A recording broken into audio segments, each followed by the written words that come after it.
네, 오늘 시장에서는 어떤 이슈가 눈길을 끌었을까요? 야인스톡 오늘의 이슈 공개합니다. 오늘의 이슈입니다. 상승하는 중국 증시, 관련주 투자 대응 전략은입니다. 자, 중국 증시가 최근에 강세장을 맞이했습니다. 중국 증시 상승세가 7거래일 연속 계속되고 있는데요. 오늘 상하이 종합지수는 전거래일보다 1.74% 상승하면서 3,403.44포인트를 기록했고요. 3,400선에 안착하면서 2년 반 만에 가장 높은 수준을 보이고 있습니다. 6거래일 만에 400포인트 가까이 상승한 건데요. 중국 본토 증시 주요 지수는 지난 3월 저점 대비해서 20% 이상 상승을 하면서 기술적으로 강세장, 즉 불마켓에 진입했다는 분석입니다. 특히 중국 본토 증시 거래량은 사흘 연속 1조 5천억 위안을 넘어서는 상황인데요. 전문가들은 인민은행의 저금리 기조에 따른 풍부한 유동성과 중국의 하반기 경기 반등에 대한 기대감, 그리고 자본과 개인 투자자들의 유입 증가 등에 따른 것으로 분석하고 있습니다. 최근 중국 내에서는 2분기 3% 성장도 가능할 것이란 전망이 나오고 정부가 올해 경기 부양을 위해서 약 1,000조 원 이상의 재정 투자를 발표하는 등 경기 재개에 대한 기대감이 커지고 있는데요. 여기에 중국 관영 매체들이 증시 화랑을 유도하는 기사를 쏟아내는 것도 한몫하고 있습니다.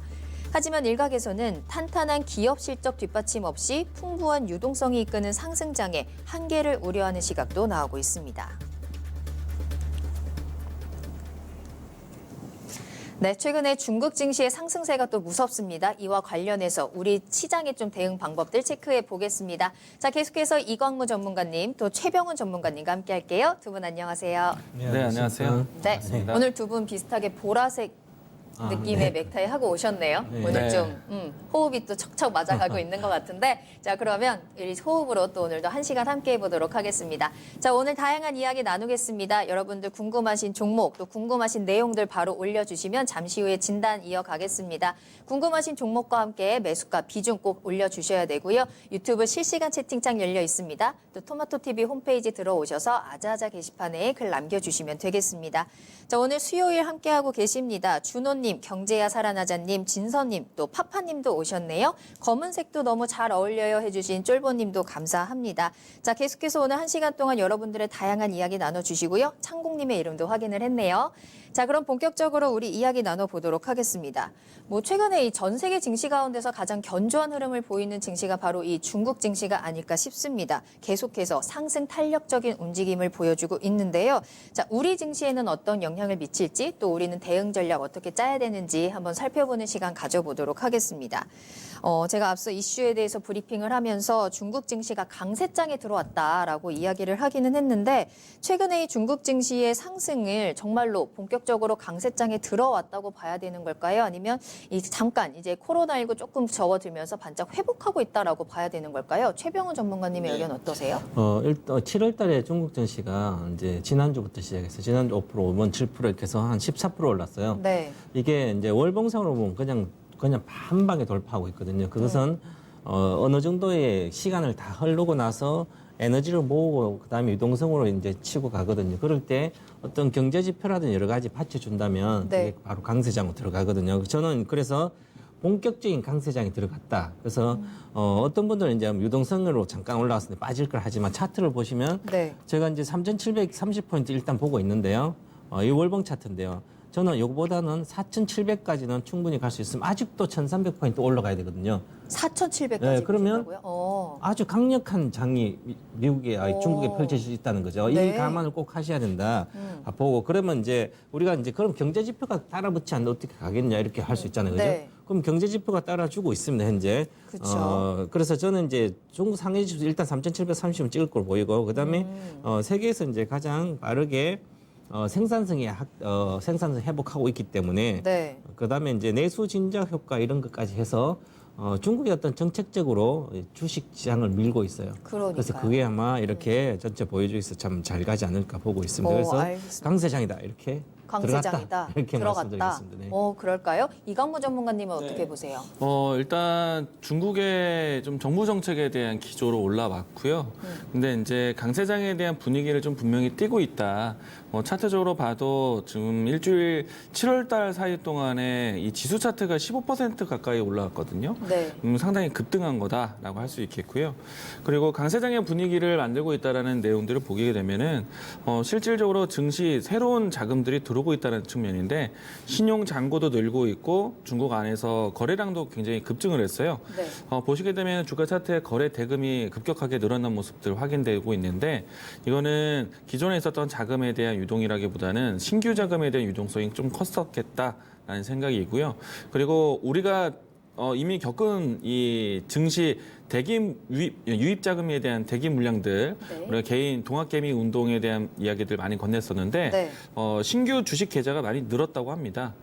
이 때문에 증시에 대한 기대감이 반영이 되면서 증권주들이 상당히 선전하고 있다라고 하니까 증시에 대한 기대가 중국 본토에 있는 사람들이 더 잘 알겠죠. 네. 일단은 증시로 들어오는 자금에 대한 크기가 크게 진행되고 있고 개인 투자자의 자금이 크다라는 것도 하나의 좀 특징적이다라고 할 수 있겠습니다. 네. 그리고 사실 이제 이 개인의 자금들이 유입될 수밖에 없었던 이유가 반도체 이슈가 크거든요. 근데 반도체에 대한 이야기들은 제가 뒷부분에 한 번 더 설명을 좀 드리도록 하겠고요. 네. 그리고 또 하나 이제 중국에서 이 증시에 대한 움직임이 뭔가 경쟁한 듯이 올라오고 있는데 중국에서는 또 미국에서도 마찬가지겠지만 미국과 중국의 무역 분쟁에 대한 우려 계속해서 시장에서 발목 요인이 되었는데요. 네. 그 발목을 지금은 크게 걱정 단계를 좀 낮췄다는 얘기입니다.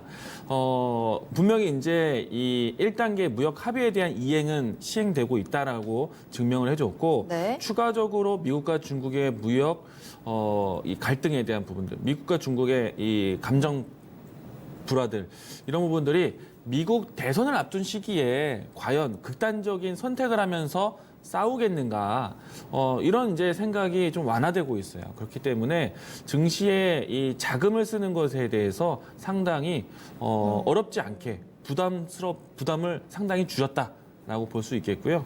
앞에서 얘기 드린 것처럼 실질적으로 개인의 자금이 들어왔다는 것 이게 포인트입니다. 그러면 개인의 자금이 왜 들어왔는지에 대해서 네. 아셔야 되는데 정답은 반도체에 대한 이야기라는 것. 자, 뒷부분에 잠시 후에 우리 한 번 더 살펴보도록 설명드리겠습니다. 할까요? 네. 근데 두 분 다 뭐 강세장에 들어왔다, 뭐 중국 증시에 대한 긍정적인 지금 흐름들을 짚어주시긴 했는데 제가 또 찾아보니까 이 현재 이 급등세가 2015년이랑 비슷하다. 2015년에 거품 붕괴에 대한 우려가 나오고 있거든요.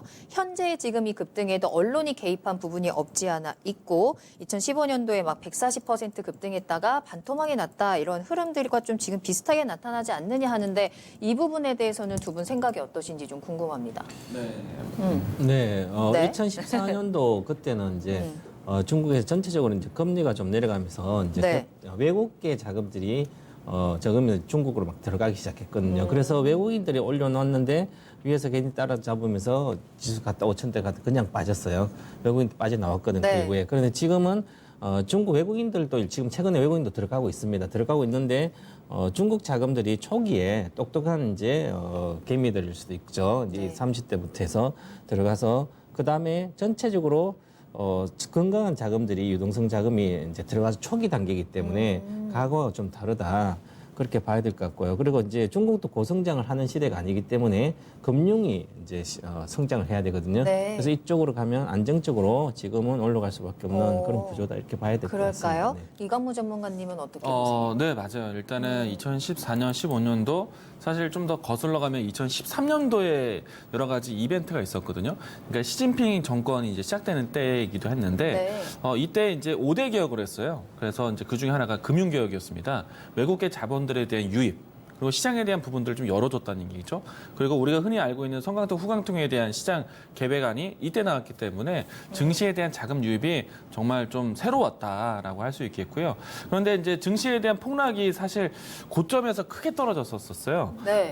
중국 증시를 조금 우려를 했죠. 자금이 정말 이제 이 뒤도 보지도 않고 들어오기도 했었기 때문에. 근데 이제 마지막 버블을 만들었던 이유는 부실 기업이 많다. 이유 없는 자금의 유입이 많았다라는 것이 좀 가장 큰 리스크였는데 지금은 여러 가지 표준 제도들을 좀 마련을 했습니다. 네. 물론 이제 우리 기준에서는 좀 아직도 부실해요. 그런데 중국 안에서는 그래도 단계를 만들었다라는 게 조금은 과거보다는 그래도 시장에 리스크를 좀 줄였다라는 측면이 있기 때문에 저는 지금 당장에 완벽한 장기 추세를 가기 위한 시작점이다라고 확신은 못 하겠어요, 솔직히. 네. 그런데 좀 단기인지 장기인지는 더 따져보겠지만은 이 마디가 만약에 예를 들어서 중국 증시 상해 종합 지수가 3,500선에 대한 부분들을 확인한다면은 네. 저는 좀 강세장 진입 저도 좀 믿음이 좀 더 높아질 것 같아요. 알겠습니다. 그래서 이 부분들은 과거 2015년도하고는 좀 다르다. 이런 부분들을 좀 이야기 드리겠습니다. 알겠습니다. 우려에 대한 부분까지도 두 분께서 좀 체크를 해주셨고요. 앞서서 이제 현재 중국 시장에 대해서 이야기를 하면서 중국이 정말 고강도의 경기 부양책을 내놓고 있다라는 부분도 살짝 언급을 해주셨는데 이 코로나19가 워낙에 심했던 지역이기도 하기 때문에 이 극복을 위해서 여러 가지 경기 부양책을 내놓고 있거든요. 이 부분에 대해서도 한번 짚어볼까요? 우리가 이제 6월 달에 PMI 지표가 6월 말에 나왔는데 그 PMI, 제조 PMI가 50.9로 나왔으면 50 이상이 경기 확장세거든요. 생각보다 잘 나온 겁니다. 그러면 미국이 제조 PMI가 50.9로 나왔다는 생산성이 회복되고 있고 그 세계에서 가장 빠르게 이게 회복된 거거든요. 네. 그다음에 생산 지수도 53.9면 기업의 공급이 증가되고 있으니까 소비가 살아나고 있는 거예요. 그래서 전체적으로 이 소비가 살아난 게 수출 그런 것보다는 이제 서비스업 이제 차트를 한번 보면 중국이 네. 국가통계가 발표한 6월달 제조 PMI 지표를 보면 네. 코로나 때문에 1월부터 폭락을 했다가 급락했죠. 쭉 내려갔다가 그다음에 바로 올라오면서 최근에 6월달 때 올라와서 55 이상 올라왔죠. 네. 그다음에 저 위에 오른쪽 제일 위쪽에 끝이 올라간 게 서비스업 PMI예요. 그럼 서비스 PMI가 제조업보다 더 올라가고 급하게 올라가고 있다는 것은 정말 아주 중국의 뚝 떨어졌다 그렇죠. 올라왔네. 서비스업이 살아가고 있는 거죠. 네. 살아나는 거예요. 그러면 중국에서 수출 이런 것보다 조금 그거보다 오히려 서비스 쪽에 내수가 살아나고 있다. 그러면 내수 진작이 되고 있으면 좋은 거잖아요. 그리고 이제 중국 정부에서 이번에 최근에 물론 이제 외국인에 대한 투자 한도라든지 공개 이런 거 늘리는 것도 있지만 중국이 정책적으로 요즘에는 옛날 채권 발행해서 막 국가에서 돈을 막 풀어서 공산주의해서 이제 성장을 시키는 게 아니라 그런 것은 과거다. 과거에 인프라 구축하고 이럴 때지. 지금은 인프라로 많이 하지 않으니까 중국도 성장돼 있으니까. 네. 그래서 이제는 돈을 벌게 해서 돈을 쓰게 만드는 거예요. 그게 바로 정신의 부양책. 그래서 오늘 강력한 부양책이 나와가지고 불로소득을 많이 벌어라. 불로소득으로 돈 벌어서 그건 바로 쓰라. 이게 그거를 가장 주식에서 그렇죠. 버는 경기를 가장 빨리 회복시키는 게 우리나라도 IMF를 극복한 게 바로 IT 버블이거든요. 김전일 대선. 그래서 우리 중국이 지금 그걸 보고 있는 거예요. 그래서 부양책 내가지고 막 올라가면 이제 쓰잖아요. 그죠? 그래서 빠른 소비가 일어난다고. 한번 차트 보시면 네. 중국 수출 증가율과 소매 판매 증가율 추이를 보게 되면 이게 지금 수출 증가율은 밑에서 오른쪽에 이제 밑에서 올라가는 게 급한 마이너스 15.8에서 7.5, 6.2점 올라가는 게 바로 소매 판매 증가율이거든요. 네. 그 위에 거는 이제 수출 증가 올라가다가 반대가 다시 내려왔잖아요. 수출 증가율은. 그런데 소매 판매는 급증하고 있어요. 그럼 이 소매 판매로 경기를 살리겠다는 거죠. 내수 진작을 해서 소비를 해서 그래서 이런 거 있고 그다음에 전체로 이렇게 하는 이유도 경기 부양을 시켜야 되는데 코로나를 극복했다 이렇게 보여줘야 되거든요. 그 보여주는 게 국가에서는 이제 우리도 경기 이렇게 내수를 해서 경기를 살렸지 않냐. 그러면 그렇죠. 모범 국가다. 우리는 그렇죠. 살았다. 이렇게 자기도 원인 국가에서 피해를 좀 이제 좀 면피하지 이미지를 좀 바꿔야 않을까. 되죠. 그런 의미도 있지 네. 않을까 봅니다. 네. 알겠습니다. 정말 불로소득을 통한 내수 진작 효과라는 중국의 부양책 좀 짚어주셨습니다. 이광무 전문가님께서는 네. 경기 부양책 어떻게 체크하실까요? 앞에서 이야기드린 것처럼 이제 개인의 자금이 좀 새롭게 이제 증시에 유입됐다라는 것. 네. 이게 특징적인데, 자, 개인의 자금을 어떻게 모았을까라는 생각이 들어요. 이때 왜 투자를 하고 싶게끔 만들었을까? 답은 반도체에 있다라고 얘기 드렸거든요. 네. 뭐 하나씩 보면은, 이번에 이제 SMIC라는 이 반도체 회사가 중국 본토 증시에 상장을 했습니다. 그 상장 자금을 이제 이 공모를 했고 그 공모 자금들이 모이면서 증시에 관심이 높아지게 된 거예요.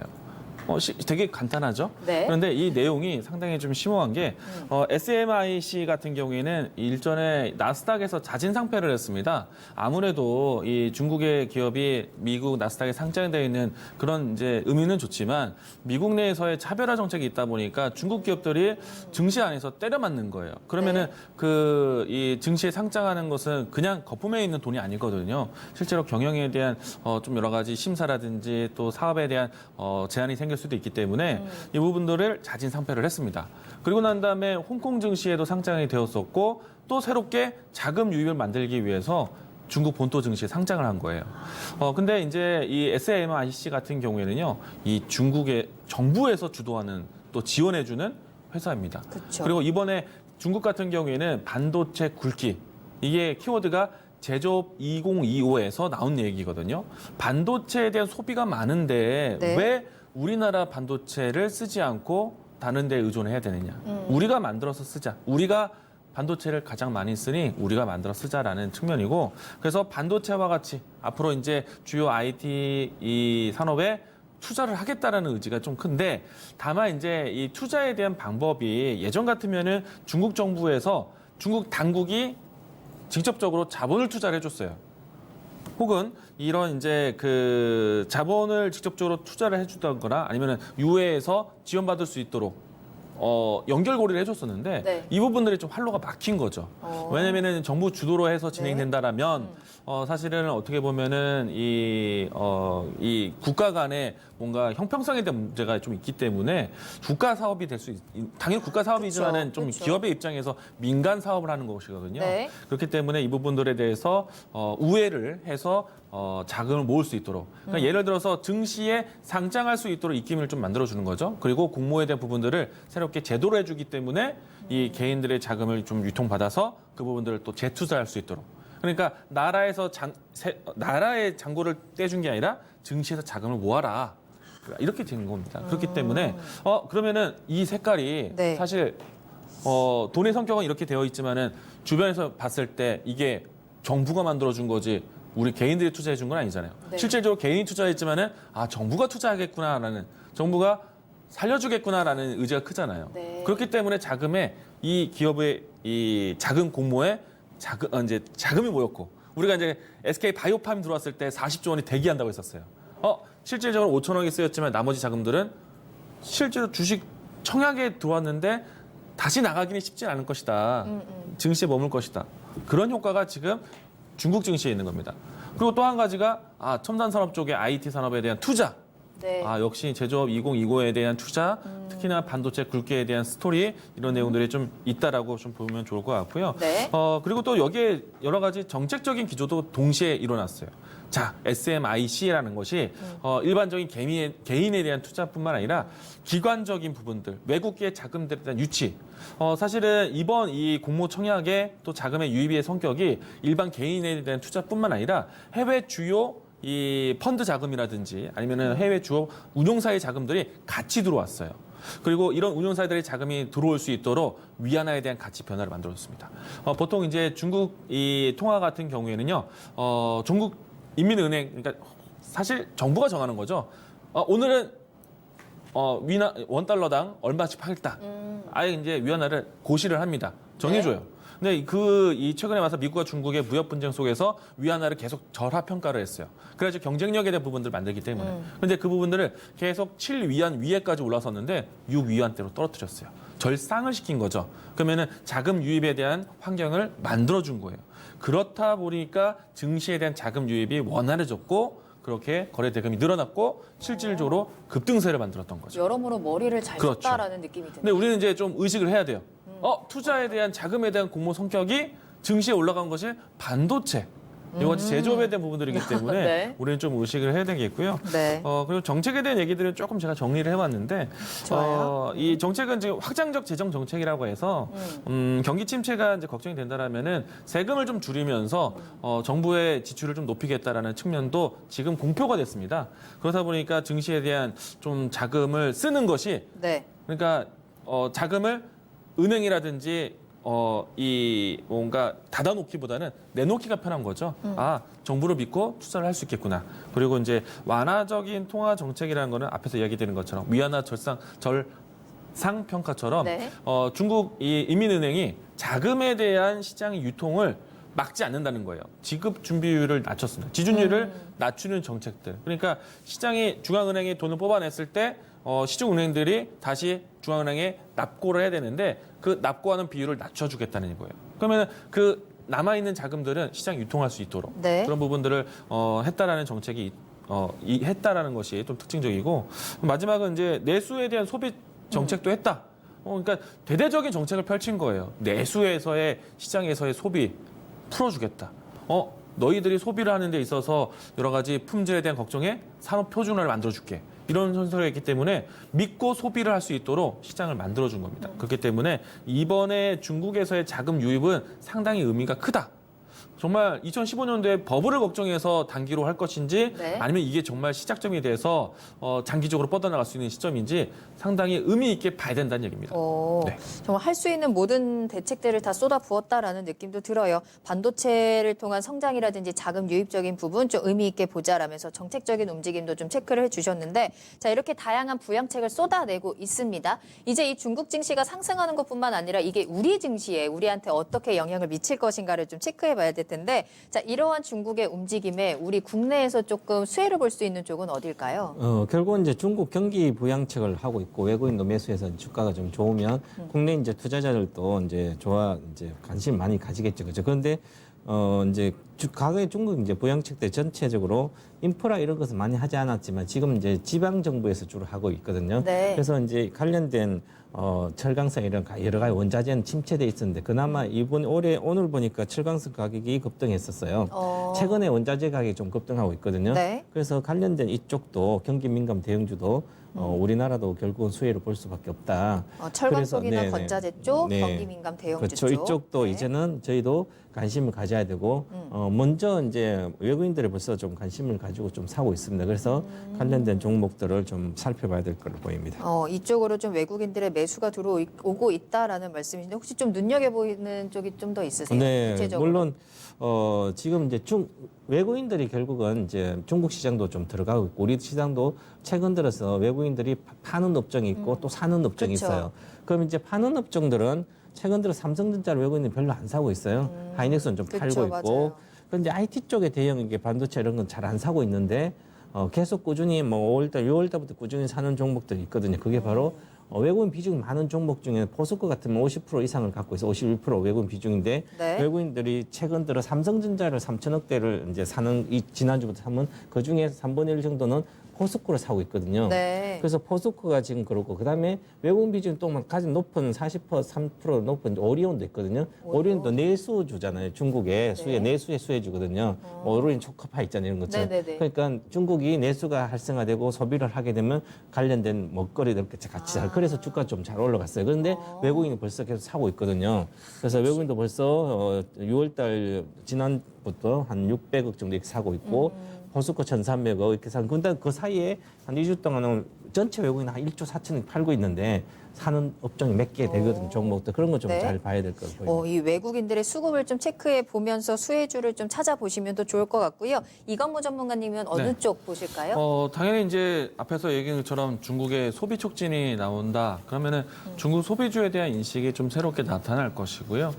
쉽게 접근하는 거는 화장품 종목들 기존처럼 좀 인식이 좀 있을 텐데 네. 사실 화장품은 과거하고 좀 다릅니다. 방한하는 그러니까 방한하는 중국인들에 대한 수요비가 좀 컸었는데 지금은 항공길이 좀 막혔죠. 그래서 온라인 판매 위주로 할 수 있는 부분들은 열려 있다라는 점. 그래서 좀 이 과거보다는 좀 다르긴 하지만은 그래도 그래요? 그래도 한한령이 아직 좀 발을 네. 묶고 있는 상황이잖아요. 근데 한한령 해제에 대한 기대감은 공식적으로 발표를 하지 않았지만은 그 부분들을 좀 문턱을 좀 낮췄다는 측면이기 때문에 네. 이번에는 화장품에 대한 부분들도 인식도 필요하지만 엔터처럼 네. 아니면 컨텐츠처럼 이런 것들에 대한 시장 효과는 좀 크지 않을까 생각되고 있고요. 그래요. 네. 그리고 온라인 판매에 대한 부분들을 좀 본다라면은 방한하는 중국인에 대한 수요를 좀 다르게 보셔야 됩니다. 그렇게 봤다라면은 아모레퍼시픽이라든지 LG 생활건강과 같은 그런 면세 화장품에 대한 모멘텀이 컸을 텐데 네. 지금은 이제 온라인 쪽에 대한 공략이 있는 그러니까 중국 현지 본토로 가서 온라인 판매에 대한 부분들을 하고 있는 기업들을 좀 봐야겠다라는 것이고요. 의료 관련된 종목들도 소비 촉진에 대한 수혜가 될 수 있습니다. 온라인 판매에 대한 소비가 좀 컸기 때문에 뭐 예를 들어서 백산이라든지 화승 엔터프라이즈라든지 아니면 휠라코리아라든지 이런 기업들을 좀 살펴보시면 괜찮을 것 같고요. 네. 그리고 중국 소비주에 대한 전반적인 관심인데 일단 또 최근에 와서 중국에 대한 소비가 다시 살아난다는 이야기를 했을 때 의료기기 관련된 종목들의 움직임이 좋았거든요. 왜냐면은 네. 중국길의 항공길이 열리자마자 이 발주 물량이 크게 나온 게 의료기기 쪽이에요. 예를 들어서 미용 관련된 종목들, 뭐 한스바이오메드라든지 아니면 치의용 관련된 레이라든지 그런 종목들의 움직임이 굉장히 강했습니다. 그런 종목들에 대한 반복도 같이 보자라고 이야기를 드리겠습니다. 자, 알겠습니다. 이야기 하다 보니까 시간이 꽤 많이 갔는데 다음 질문 바로 넘어가 보도록 할게요. 자, 그런데 이제 중국 하면은 빼놓을 수 없는 이야기 중에 하나가 바로 앞서서도 좀 약간 언급을 해주긴 하셨지만 미국과 중국과의 관계거든요. 지금은 조금 이 갈등이 조금 줄어든 것 같기는 해요. 조용한 상황이기는 한데 자, 이 미중 갈등 어떻게 흘러가는지 이에 대한 영향은 좀 어떻게 체크하면 좋을까요? 저는 이제 투자자 입장으로서도 네. 관심이 전혀 갖지 않습니다. 미중 갈등에 네. 대해서요? 2년 동안 보험무역이 2018년도 이제 되면서 네. 관련된 반영될 악재가 다 반영됐습니다. 안 나올 게 없을 정도로 다. 뭐 군사적인 거 긴장도 그렇고요. 계속 나왔으니까 그전에도. 그래서 추가 악재가 나올 거는 아주 제한적이기 때문에 네. 주가에 기 반영되기 때문에 둘이 어떤 뭐 좀 더 안 좋은 상황이 오더라도 주가에 크게 영향이 없을 거다 이렇게 보고 저는 그거는 불안하게 생각하지 않아도 된다 이렇게 보고 있습니다. 이미 조금 네. 선 반영이 됐다 이 악재에 대한 부분은 이광모 전문가님은 이 미중 갈등 네. 어떻게 보시는지 간단하게 방금 볼까요? 해주신 얘기가 바로 학습 효과라는 것이에요. 그쵸, 예, 그쵸. 우리가 이제 이 대북 리스크를 경험했을 때 충격은 오지만은 그 충격에 대한 진동이 크지 않다라는 것이고 분명히 이제 코로나 재확산이 되면 미국과 중국의 책임인 공방 묻기 때문에 감정 싸움이 커져서 미국과 중국의 무역 분쟁에 차질이 생기면 어떡할까에 대한 걱정이 있는데 그쵸. 분명히 이건 리스크화 됩니다. 그런데 앞에서 제가 언급을 했지만은 11월 달에 이 미국의 대선이 있어요. 그쵸. 이 대선을 앞두고 미국과 중국의 극단적인 싸움이 나올 것이냐 그런 예상이 줄어들었다는 얘기입니다. 네. 그렇기 때문에 이 부분들에 대한 포인트보다 코로나에 대한 타격을 어떻게 극복할 것이냐. 가장 걱정됐던 거는 공장 셧다운, 뭐랄까 이제 실업자에 대한 증가 이런 분들 막기 위해서 가장 쉽게 내놓을 수 있는 거는 투자예요. 정부 지원, 정부 정책. 네. 뭐 미국과 중국의 인프라 투자에 대한 정책으로 인해서 경기 회복에 대한 기대감을 더 표출할 수 있다. 이 부분들을 좀 시장을 해석해서 보시는 게 낫겠습니다. 악재보다는 기대감에 조금 더 네. 무게를 주는 움직임이 좀 나타나고 있는 것 같고요. 그럼 마지막으로 수혜주라든지 대응 방법 좀 체크해 보겠습니다. 앞서서 최병훈 전문가님 포스코 짚어주셨고 오리온도 짚어주셨는데 또 추가적으로 보는 수혜주 있으실까요? 네, 이제 수혜주가 만약에 이제 중국 일 관련된 내가 사고 싶다 그러면 나는 주로 대형주를 한다 그러면 네. 그 중에 몇 개 중에서 한두 개를 딱 압축해서 집중 투자하는 게 가장 좋거든요. 지금은 네. 이쪽이 거의 리스크가 없는 단계예요. 대형주들. 만약 오. 포스코 같은 경우에 보면 완전히 장기적인 차트에서 월봉으로 완전히 바닥이 찍고 이제 올라갈 수밖에 없는 리스크가 거의 없는 단계에 진입해 있습니다. 그리고 네. 외국인이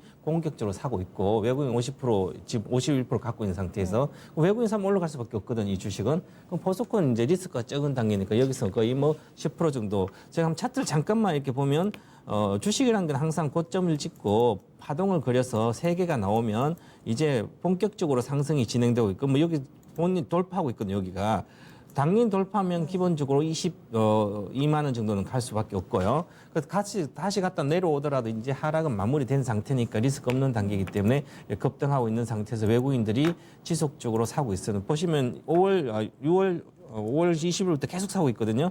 그러니까 이것은 기관과 개인이 사는 게 아니라 외국인 사기 때문에 주가 앞으로 탄력성이 좋을 걸로 보이고 오늘 또 공격적으로 많이 샀거든요. 26만 9천 주. 그리고 기관도 사고 그렇기 때문에 좋고 그다음에 딱 또 한 종목 더 소비 신작주에는 내수 좀 어려운이고요. 많이 올랐으니까 그거 사기에 좀 그러면 CJ ENM을 보고 해도 됩니다. CJ ENM이 또 네. 이제 바닥에서 시작하는데 주식은 여기는 이제 서투드 드래곤 있잖아요. 우리나라 1등 드라마 그렇죠. 그죠? 콘텐츠 요새도 업체도. 재밌는 거 하고 어쨌든 있어요. 중국도 수출해야 되고 네. 또 음원도 있고 여러 가지 있잖아요. 그죠? 그러면 관련된 이제 시작하고 있거든. 2분기 실적도 괜찮고. 그럼 이런 것은 관련된 수혜주가 되지 않는. 그럼 오리온, CJ ENM 포스코 딱 이 세 종목만 보면 되지 않을까 이렇게 그럴까요? 보고 네. 경기가 좀 회복될 거라 생각하면 롯데케미칼도 봐도 되고요. 롯데케미칼까지 알겠습니다. 포스코, 오리온 그리고 CJ ENM과 함께 롯데케미칼까지 짚어주셨고요. 이강무 전문가님의 탑픽 종목도 궁금하네요. 앞에서 이제 중국 소비주에 대한 얘기에 뭐 내수 촉진에 대한 정책이 있기 때문에 중국 소비주 이야기 드렸고요. 네. 근데 이제 중요한 거는 결국에는 반도체라는 거를 한 번 더 이야기 드리겠습니다. 네. 제가 반도체를 이야기를 많이 하거든요. 네. 근데 반도체를 이야기할 수밖에 없는 이유가 있습니다. 오늘도 사실 중국 증시 왜 올랐느냐 반도체 얘기했잖아요. 그래요. 근데 걱정되는 네. 게 반도체 그렇게 투자해서 정말로 반도체 자급자족하면 우리 네. 국내 기업엔 안 좋은 거 아니에요? 힘들죠. 힘듭니다. 삼성전자를 추격한다 이런 얘기도 나오는데. 네. 그래도 그런데 괜찮아요. 이 포인트를 봐야 돼요. 중국에 대한 기업에 대한 이제 적을 알아야 되는데 네. SMIC가 이제 투자를 정부 지원 받아서 한다. 근데 SMIC에 대한 그 능력을 봐야 됩니다. 근데 지금은 반도체를 제가 항상 하는 슬로건이 작고 얇게 만드는 게 네, 기술이다. 나노 반도체, 반도체 미세 공정화, 반도체 미세화 이런 얘기 기술 경쟁을 TSMC와 삼성전자가 하는데 SMIC는 이 축에 절대 못 껴요. 아직 그 정도 수준까지 네. 못 올라왔다. 그러니까 이 반도체를 오. 작게 만들기 위해서는 EUV 장비를 도입을 해야 되는데 작년에 중국은 단 한 대도 EUV 장비를 도입하지 않았어요. 그리고 지금 가장 주류가 되고 있는 반도체가 7나노급이거든요. 네. 10나노급에서 7나노급입니다. 그런데 TSMC와 삼성전자가 앞으로 바꾸려고 하는 게 5나노급 그리고 3나노급이에요. 작아지고 있거든요. 근데 지금 중국이 기껏해서 따라온 게 14나노급이에요. 이게 굉장히 큰 격차거든요. 아직 저기 있네. 네, 아직도 멀었습니다. 네. 그리고 제가 이제 여러 가지 방송 강의를 통해서 얘기 드린 것처럼 네. 반도체는요. 삼성전자 하나 잘 됐다고 해서 반도체가 만들어지지 않습니다. 왜냐하면은 반도체가 하나가 생산되는데 수많은 공정들이 있어요. 이 공정이 삼성전자가 다 못해요. 그래서 이 수많은 공정들을 가지기 위해서 주변에 있는 기업들이 같이 성장해 줘야 돼요. 중국은 아직은 그런 것이 갖춰지지 않았다. 자, 그럼 이게 포인트예요. 그런 것을 갖추기 위해서 기술력이 될 수 있는 우리나라 장비 회사들, 소재 회사들, 부품 회사들이 중국 시장 진출할 수 있는 기대가 커지는 거예요. 오늘도 장비 종목들 예를 들어서 유진테크, 오션브릿지, 또 에로티 베큐엄 이런 종목들 계속 가고 있거든요. 제가 이런 종목들 계속 강조드리고 있는데 이런 기업들이 중국에서 반도체 굵기 투자한다, 우리나라 수혜가 되는 거예요. 그리고 또 이 미국에서 반도체 자급자족에 대한 뉴스 나온다? 네. 우리나라 장비회사 같이 가는 거예요. 그렇기 때문에 우리나라 지금 반도체 소부장이 힘주는 것 이유가 있다라고 보시면 돼요. 오늘도 사실 제가 꾸준하게 이야기 드리는 유진테크 같은 경우에는 계속 신고가 경신하고 있는 모습이고요. 네. 오늘 강했던 종목들 중에서는 에로티 베큐엄 이 종목도 신고가 가고 있거든요.